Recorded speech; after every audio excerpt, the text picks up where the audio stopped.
Hello students, बाल मंदिर बाड़मेर के इस यूट्यूब चैनल पर आप सबका हार्दिक स्वागत है। प्रिय विद्यार्थियों, आज के इस वीडियो में हम डेटाबेस डिजाइन को ही कंटिन्यू करेंगे। स्टूडेंट्स, कल जब हम डेटाबेस डिजाइन पढ़ रहे थे तब मैंने आपको बताया था जब भी हम किसी ऑर्गेनाइजेशन का डेटाबेस डिजाइन करते हैं तो सबसे पहले हम उसकी रिक्वायरमेंट का एनालिसिस करते हैं। जैसे कि यहाँ पर हम स्कूल प्रबंधन प्रणाली अर्थात स्कूल मैनेजमेंट सिस्टम का हम डेटाबेस डिजाइन कर रहे हैं। तो सबसे पहले हम स्कूल की रिक्वायरमेंट की वो एनालिसिस करेंगे, मतलब कि स्कूल के अंदर किन किन चीज़ों की आवश्यकता होती है, किन किन चीज़ों का उपयोग किया जाता है, उसके आधार पर ही हम स्कूल का डेटाबेस डिजाइन करेंगे। तो ये मैंने कुछ आपको कल बताई थी कि स्कूल में हम किन किन चीज़ों की जरूरत होती है। जैसे कि कक्षाएं फर्स्ट से लेकर 12th तक होती हैं, क्लासेस के अंदर सभी स्टूडेंट पढ़ाई करते हैं, स्कूल में शिक्षक होते हैं, शिक्षक एक विषय को पढ़ाते हैं, एक शिक्षक कई क्लास को ले सकते हैं, एक छात्र किसी भी कक्षा में प्रवेश ले सकता है, मतलब फर्स्ट से लेकर 12th किसी भी क्लास में किसी भी छात्र का एडमिशन हो सकता है, किसी भी क्लास में छात्रों की संख्या कुछ भी हो सकती है, और क्लास की अपनी हर एक क्लास का अपनी एक टाइम टेबल होता है, उसके अनुसार उसके पीरियड लगते हैं। तो ये कुछ इसकी स्कूल की क्या होती है, बेसिक रिक्वायरमेंट्स होती हैं। इनके आधार पर ही हम स्कूल के डेटाबेस को डिजाइन करेंगे। इसके आगे मैंने बताया था कि जब ईआर मॉडल की हम शुरुआत कैसे करते हैं, तो सबसे पहले हमने स्कूल के लिए एनालिसिस तो कर लिया। अब जो ईआर मॉडल के लिए जरूरी चीजें होती है, जैसे कि एंटिटी, तो सबसे पहले हम एंटिटी की पहचान करेंगे, उन सभी एंटिटीज के बीच में रिलेशनशिप की पहचान करेंगे। हर एक रिलेशनशिप की पहचान करने के बाद एंटिटीज के लिए प्रमुख एट्रीब्यूट कौन से होते हैं, उसके बाद प्रमुख एट्रीब्यूट के बाद में उसके और भी एट्रीब्यूट्स कौन कौन से होते हैं, और इन सभी एट्रीब्यूट्स के अंदर से उनका की एट्रीब्यूट कौन सा होगा उसको हम पहचान करते हैं। तो ये ईआर मॉडल की शुरुआत करने की चीज। इसके बाद में हम देखते हैं कि एंटिटीज की पहचान हमने कर ली, जैसे कि क्लासेस, स्टूडेंट, सब्जेक्ट और टीचर, 4 एंटिटीज हमको मिली थी। और उसके बाद हमने उन सभी एंटिटीज के बीच रिलेशनशिप की खोज की थी कि उन सबके बीच रिलेशनशिप कैसी, मैनी टू मैनी है, 1 to 1 है या 1 to मैनी है, किस प्रकार की रिलेशनशिप है, मतलब इसको बोलते हैं मैपिंग कार्डिनलिटी। तो ये चीज हमने कल पढ़ी थी। और बाद में सभी रिलेशनशिप के बाद एट्रीब्यूट्स की पहचान हमने सबके लिए कर ली थी। और उसके बाद भी हमने बनाया था यहाँ पे ईआर डायग्राम। ये स्टूडेंट यहाँ तक हम कल की वीडियो में हम पढ़ चुके थे। अब स्टूडेंट, जैसे कि हमने ये ईआर डायग्राम जो बनाया है, इसको हम किस प्रकार से रिलेशनल स्कीमा के अंदर कन्वर्ट करेंगे, आज हम इस वीडियो के अंदर पढ़ेंगे। स्टूडेंट, जब भी हम कोई डेटाबेस डिजाइन करते हैं तो उस डेटाबेस के अंदर कितनी हमको टेबल्स बनानी है, टेबल्स मतलब रिलेशन बनाने हैं, उसको हम जब ईआर डायग्राम को रिलेशनल स्कीमा में कन्वर्ट करते हैं तभी हमको मालूम चलता है कि हम उस डेटाबेस के अंदर कितनी टेबल्स बनाएंगे और उन सभी टेबल्स के बीच में रिलेशनशिप क्या होगी और उन हर एक टेबल्स में कौन सा एट्रीब्यूट होगा। ये चीज हम रिलेशनल स्कीमा में कन्वर्ट करने के बाद पता करते हैं। अब स्टूडेंट ये देखिए, ये एक ईआर डायग्राम है। अब इसको मैं कन्वर्ट करूंगा आपके रिलेशनल स्कीमा के अंदर। तो आप देखना, जैसे कि ईआर डायग्राम का रिलेशनल स्कीमा में अनुवाद। अब स्टूडेंट, ये जो मैंने आपका सब पूरा एग्जाम्पल है आपके बुक से ही उठाया है, इसे लिखा हुआ है चित्र 6 के ईआर आरेख को रिलेशनल डिजाइन में परिवर्तित किया जा सकता है। इस मैपिंग को कुछ चरणों द्वारा किया जाएगा। पहला होगा एंटिटी सेट का अनुवाद। अब इसमें आप देख लो स्टूडेंट कि ये एंटिटीज है, सारी 4 एंटिटीज, सब्जेक्ट, टीचर, स्टूडेंट और क्लास, और इन सबके क्या है, एट्रीब्यूट्स है। तो स्टूडेंट, ये जितने भी आपको एट्रीब्यूट दिख रहे हैं, ये इन सभी एंटिटीज के और रिलेशनशिप के, ये सारे एट्रीब्यूट्स बनेंगे हमारे कॉलम, ठीक है। जैसे कि T name, T ID, salary, address, phone, ये सब क्या है, ये सब इस टीचर एंटिटी के क्या बन जाएंगे, कॉलम बन जाएंगे। एंटिटी सेट के लिए इसके सभी एट्रीब्यूट्स टेबल के स्तंभ मतलब कॉलम हो जाएंगे, और की एट्रीब्यूट भी इसके की स्तंभ हो जाएंगे। मतलब एट्रीब्यूट सारे क्या हो जाएंगे, कॉलम, और जो की एट्रीब्यूट है वो क्या कहलाएंगे, हमारे की कॉलम। जैसे कि आप सब देख सकते हो, ये सब्जेक्ट आईडी हो गया, टीचर आईडी हो गया, यहाँ क्लास नेम हो गया, यहाँ पर क्लासरूम नंबर हो गया, स्टूडेंट का रोल नंबर हो गया, ये सब जो है ये सब की एट्रीब्यूट है, ये हो जाएंगे मेरे की कॉलम, और बाकी सब में कैसे हो जाएंगे, हमारे नॉर्मल कॉलम्स। तो स्कूल ईआर आरेख की कन्वर्ट की गई स्कीमा किस प्रकार है, जैसे student entity, classes entity, teacher entity और सब्जेक्ट एंटिटी। तो स्टूडेंट एंटिटी के अंदर रोल नंबर हमारे कैसा हो गया, की कॉलम, बाकी सारे किसके हो गए, नॉर्मल कॉलम, ये हो गए स्टूडेंट एंटिटी के लिए। अब क्लासेस के लिए क्लास नेम क्या हो गया हमारा, की कॉलम, और ये सब कैसे नॉर्मल कॉलम। टीचर के लिए स्टूडेंट, यहाँ पर उन्होंने टीचर आईडी नहीं लिए, तब मैंने आईडी ली थी, वैसे बुक में आपकी टीचर नेम को ही की कॉलम बनाया है, तो यहाँ पर आपको मैं टीचर नेम ही की कॉलम दिखा रहा हूँ। तो ये टीचर के लिए टी नेम की कॉलम हो गया, बाकी सारे नॉर्मल कॉलम हो गए। सब्जेक्ट के लिए subject ID normal column, sorry की कॉलम हो गया, और एक सब्जेक्ट नेम नॉर्मल कॉलम हो गया। स्टूडेंट ये 4 हमारी एंटिटी थी, उसके हमने एट्रीब्यूट यहाँ पे डिसाइड कर लिए, मतलब हम उसको रिलेशनल स्कीमा में कन्वर्ट कर रहे हैं। अभी तक हमारा काम पूरा नहीं हुआ है, मतलब हमने सभी एंटिटीज पहचान ली, उसके एट्रीब्यूट पहचान लिया, उसमें से की एट्रीब्यूट को पहचान लिया। तो यहाँ तक हमारा अभी काम पूरा नहीं हुआ है, आगे हम इसको और कन्वर्ट करेंगे, क्योंकि हमारे बीच में अभी रिलेशनशिप भी है। अब करेंगे हम रिलेशनशिप सेट का अनुवाद। तो पहले हमने क्या किया था, एंटिटी सेट का अनुवाद। अब उन सभी एंटिटीज के बीच में रिलेशनशिप सेट क्या होगा उसका अनुवाद हम करेंगे। एक रिलेशनशिप सेट का को भी एक टेबल के रूप में अनुवाद किया जा सकता है। अब स्टूडेंट बात समझना आप, जैसे कि ये हमारा ER डायग्राम है। अब इसके अंदर जितनी भी रिलेशनशिप दिखा रहा हूं मैं आपको, ये टीचर्स हो गई, रीड्स हो गई, क्लास टेक्स हो गई, ये क्लास टाइम टेबल हो गई। अब इन रिलेशनशिप के भी क्या होते हैं, एट्रीब्यूट्स होते हैं। अब इसलिए हमको जो ये रिलेशनशिप है इसको भी हम रिलेशन में कन्वर्ट करना पड़ेगा। तो वो हम किस प्रकार करेंगे वो मैं आपको अभी इस रिलेशन सेट के अनुवाद में दिखा रहा हूं। आप देख लीजिए कि पहली बात तो ये कि जितने भी रिलेशन है इनके जो एट्रीब्यूट्स हैं ये टेबल के क्या बनेंगे, कॉलम बनेंगे। ठीक है, जैसे कि एंटिटीज के जो ये एट्रीब्यूट्स थे ये टेबल कॉलम बने थे, वैसे ही जो रिलेशनशिप है इसके भी टेबल के कॉलम बनेंगे। लेकिन इसमें प्राइमरी की क्या होगी, ये डिपेंड करेगा कि जो एंटिटीज है उनके बीच में मैपिंग कार्डिनलिटी कैसी है, मतलब 1 to 1 है, 1 to many है, many to many है। तो इसके आधार पर हम इनके प्राइमरी की का निर्धारण करते हैं। तो वो चीज कैसे करेंगे आप देखिए कि पहला क्या है, कनेक्ट किए गए एंटिटी सेट की सभी कीज टेबल के स्तंभ हो जाएंगे, मतलब कि जितने भी एट्रीब्यूट्स हैं वो सभी क्या हो जाएंगे, टेबल के स्तंभ। रिलेशनशिप सेट के एट्रीब्यूट्स टेबल के स्तंभ हो जाएंगे, जैसे कि आप यहां देखिए रिलेशनशिप सेट है, इसके एट्रीब्यूट्स क्या होंगे, टेबल के स्तंभ, मतलब टेबल के कॉलम बनेंगे। रिलेशनशिप सेट की फॉरेन की भाग लेने वाले निकाय की प्राइमरी की होगी। अब स्टूडेंट फॉरेन की का मतलब क्या होता है, फॉरेन की जब भी हम दो टेबल को आपस में कनेक्ट करते हैं तो उसके लिए हम फॉरेन की का इस्तेमाल करते हैं। अभी मैं आपको इसी के अंदर फॉरेन की का भी निर्माण, आगे हम जब इसको पूरा कन्वर्ट कर लेंगे तब मैं आपको बताऊंगा कि फॉरेन की का इस्तेमाल हम कैसे करते हैं। रिलेशनशिप सेट की बहुलता टेबल की निम्नानुसार निर्धारित होती है। अभी इसमें बताया है कि रिलेशनशिप सेट के जो एट्रीब्यूट्स हैं उसके अंदर अगर हमको उसमें अगर हमको कोई की एट्रीब्यूट बनाना है तो किस प्रकार से बनाएंगे वो निर्भर करेगा कि मैपिंग कार्डिनलिटी क्या है। जैसे स्टूडेंट 1 to 1 रिलेशनशिप है, कैसे ये 1 to 1, तो 1 to 1 रिलेशनशिप अगर होती है दो एंटिटीज के बीच में, दो एंटिटी सेट के बीच में रिलेशनशिप के लिए अगर 1 to 1 रिलेशनशिप होती है तब हम क्या करेंगे, किसी भी एंटिटी सेट की प्राइमरी की किसी रिलेशनशिप की प्राइमरी की हो सकती है। जैसे कि आप डायग्राम में देखो, यहाँ टीचर और सब्जेक्ट के बीच में कैसी रिलेशनशिप है, 1 to 1, मतलब कि एक टीचर एक सब्जेक्ट भी पढ़ा सकता है और किसी सब्जेक्ट के लिए एक टीचर ही होगा। तो यहाँ पे कैसी है, 1 to 1 रिलेशनशिप है। तो यहाँ पे स्टूडेंट एक सब्जेक्ट आईडी की कॉलम है, एक टीचर नेम या टी नेम, आपकी बुक में टी नेम देखा, टी नेम ही बनो, तो टी नेम में कैसा एक की कॉलम है। तो इस रिलेशनशिप के लिए, टीचर्स रिलेशनशिप के लिए हम सब्जेक्ट आईडी या टीचर नेम किसी को भी की एट्रीब्यूट बना सकते हैं। मतलब एक रिलेशन क्या बनेगा, टीचर्स रिलेशन बनेगा, टीचर्स रिलेशन बनेगा तो इसके लिए की जो की एट्रीब्यूट होगा वो सब्जेक्ट आईडी या टीचर नेम कुछ भी हो सकता है। 1 to 1 क्या है, किसी भी एंटिटी सेट की प्राइमरी की किसी भी रिलेशनशिप की प्राइमरी की हो सकती है। अगर होता है 1 to many रिलेशनशिप या many to 1 relationship, 1 to many या many to 1 रिलेशनशिप सेट के मैनी पक्ष, जो भी मैनी वाला पोर्शन होगा, मैनी पक्ष की एंटिटी सेट का प्राइमरी की रिलेशनशिप सेट का प्राइमरी की हो जाएगा। जैसे कि आप इस डायग्राम में देखो, यहां पर स्टूडेंट और क्लासेस इसके बीच में कैसी है, many to 1 या 1 to 1 रिलेशनशिप है। तो स्टूडेंट आप देख सकते हैं कि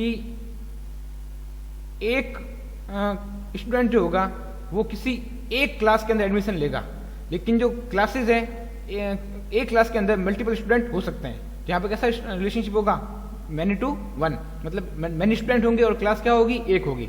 मतलब एक क्लास के अंदर मल्टीपल स्टूडेंट होंगे लेकिन हर एक स्टूडेंट एक क्लास के अंदर ही जाएगा। जैसे कि 11th class student 11th class में जाएंगे, 12th class student 12th class में जाएंगे, 10th क्लास 10th क्लास में जाएंगे, फर्स्ट क्लास में जाएंगे।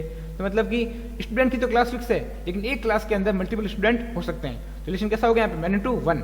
तो यहाँ पे क्लास का जो ये एडमिशन जो हमारा रिलेशन होगा इसके अंदर जो प्राइमरी की होगी वो होगी मैनी वाले पोर्शन। मैनी पोर्शन क्या है, स्टूडेंट, मतलब मैनी स्टूडेंट एक क्लास के अंदर हो सकते हैं। तो उससे जो प्राइमरी की बनेगी वो होगी रोल नंबर, किसके लिए, एडमिशन रिलेशन के लिए। मैनी पक्ष के एंटिटी सेट का प्राइमरी की रिलेशनशिप सेट का प्राइमरी की हो जाएगा। ठीक, किसका मतलब मैनी पक्ष का, मतलब मैनी पक्ष कौन सा है, हम स्टूडेंट, तो उसके प्राइमरी की बनेगी रोल नंबर। एक चीज़ होती है यहाँ पर होती है मैनी टू मैनी रिलेशनशिप। अब मैनी टू मैनी में क्या होगा, जैसे स्टूडेंट आप देख सकते हैं जब 1 to 1 था तब हम टीचर का एट्रीब्यूट प्राइमरी की बनाओ या सब्जेक्ट का प्राइमरी की बनाओ कोई फर्क नहीं पड़ता इस टीचर्स रिलेशन के लिए।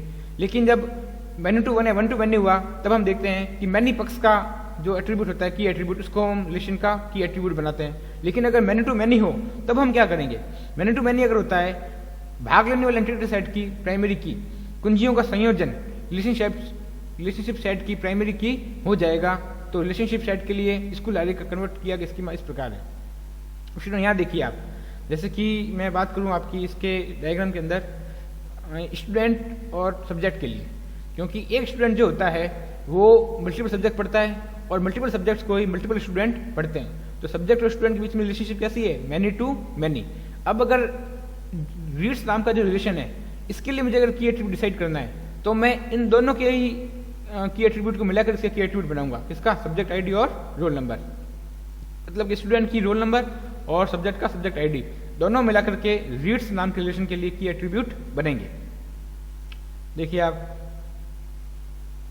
यहाँ पे, तो देखिए यहाँ पे अब आपको एक चीज बताऊंगा, क्लास टेक्स। अब यहाँ पर कौन है, क्लास और टीचर। तो आप यहाँ देखना क्लास और टीचर, ठीक है। एक टीचर कई क्लासों में जा सकता है और कई क्लासों में कई सारे टीचर आ सकते हैं। रिलेशनशिप कैसी है, मैनी टू मैनी। तो यहाँ पर टीचर नेम और क्लास नेम दोनों को मिलाकर हम क्या बनाएंगे, क्लास टेक्स्ट के लिए की एट्रीब्यूट। तो यहाँ आप देखिए क्लास टेक्स्ट में हमने क्या लिया, क्लास नेम और टीचर नेम दोनों को मिलाकर हमने क्या बनाया, क्लास टेक्स्ट रिलेशन के लिए क्या बनाया, की एट्रीब्यूट। बाद में एडमिशन, एडमिशन में क्या होगा, रोल नंबर। देखिए आप ये एडमिशन है, यहाँ पर मैनी वाला पक्ष कौन सा है, स्टूडेंट का है, मतलब रोल नंबर है। तो ये हमारा क्या बनेगा, की एट्रीब्यूट। बाकी क्या बन जाएगा, नॉर्मल एट्रीब्यूट एडमिशन के लिए, मतलब रोल नंबर, एडमिशन डेट और class name. Roll number, class name और एडमिशन डेट। तो इसके लिए की एट्रीब्यूट कौन सा बनेगा हमारा, रोल नंबर। क्लास नेम नहीं बनेगा, क्यों, क्योंकि क्लास नेम 1 वाले पार्ट का था, मैनी पक्ष का कौन सा था, स्टूडेंट। तो हमने एडमिशन जो रिलेशन है उसके लिए रोल नंबर को बनाया हमने की एट्रीब्यूट। अब जो टीचर्स रिलेशन है इसमें बनाया सब्जेक्ट आईडी को। क्यों, देखिए आप वापस डायग्राम में, ये टीचर्स, इनके बीच में कैसी है, 1 to 1। अब यहाँ पर मैं टी नेम को भी, जैसे आपकी बुक में टी नेम दे रखा है, टी आईडी मैंने जोड़ दिया है, आपकी बुक में दे रखा है टी नेम, तो मैं टी नेम को भी की एट्रीब्यूट बना सकता हूँ, क्योंकि टीचर का की एट्रीब्यूट टी नेम था और सब्जेक्ट का की एट्रीब्यूट है सब्जेक्ट आईडी। अब यहाँ पर रिलेशन कैसा है, 1 to 1। अब 1 to 1 क्यों है, क्योंकि एक टीचर एक सब्जेक्ट को पढ़ाता है और इस सब्जेक्ट के लिए एक टीचर ही होता है। तो हम इसके अंदर रिलेशन है 1 to 1। तो 1 to 1 के अंदर हम सब्जेक्ट आईडी को भी की एट्रीब्यूट बना सकते हैं और टी नेम को भी की एट्रीब्यूट बना सकते हैं। तो आप देखिए, तो ये टीचर्स है, यहाँ सब्जेक्ट आईडी को उसने की एट्रीब्यूट बनाया, लेकिन हम टी नेम को भी बना सकते हैं। क्यों, क्योंकि 1 to 1 के अंदर हम किसी भी पक्ष के की एट्रीब्यूट को रिलेशन का की एट्रीब्यूट बना सकते हैं। आगे है रीड्स। रीड्स के अंदर रिलेशनशिप कैसी थी, 1 to मैनी। यहाँ कैसी है, सब्जेक्ट 1 to मैनी, मतलब स्टूडेंट मल्टीपल सब्जेक्ट को पढ़ते हैं और सब्जेक्ट एक सब्जेक्ट को भी मल्टीपल स्टूडेंट पढ़ सकते हैं। तो मैन टू मैनी के अंदर क्या करेंगे, सब्जेक्ट आईडी और रोल नंबर दोनों को मिलाकर की एट्रीब्यूट बनेंगे। तो दोनों को मिलाकर हमने की एट्रीब्यूट बनाया है। और क्लास टाइम टेबल, इनके बीच में कैसी रिलेशनशिप है, ये सब्जेक्ट और उसके लिए क्लास टाइम टेबल, इसके लिए अंदर किसको बनाएंगे, की एट्रीब्यूट।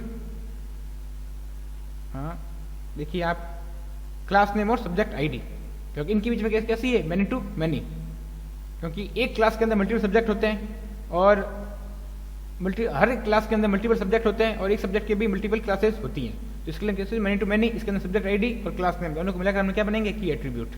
तो आप देख सकते हैं यहाँ पे class name, subject ID, period number, classroom number और पीरियड नंबर। ये स्टूडेंट यहाँ देखिए, ये डे, क्लासरूम नंबर और पीरियड नंबर, ये इस रिलेशनशिप के एट्रीब्यूट्स थे। तो इतने एट्रीब्यूट्स आ गए और सब्जेक्ट का की एट्रीब्यूट सब्जेक्ट आईडी और एक क्लास का की एट्रीब्यूट क्लास नेम, क्योंकि क्लास और सब्जेक्ट की रिलेशनशिप कैसी है, क्लास टाइम टेबल।